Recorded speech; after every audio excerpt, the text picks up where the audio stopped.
Morning po. Ayan. Dahil maulan po ngayon, tayo po ay magsisigang muna ng isda. Ayan po. Lagyan natin ng konting malunggay.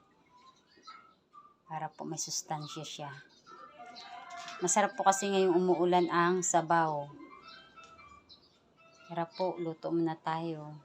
Ayan, kumukulo na po yung ating sinigang na isda. Ilagay na po natin ang kaunting malunggay.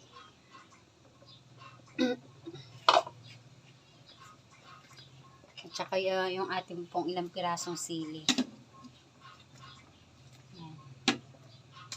Maya-maya po lalagyan na natin ng kalamansi.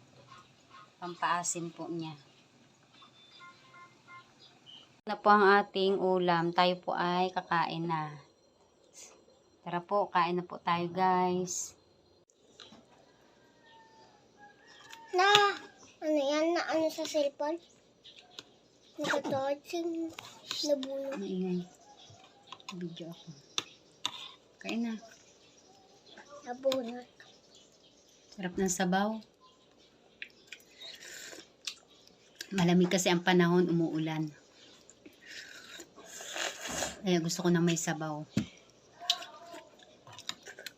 Tara guys, kain na tayo.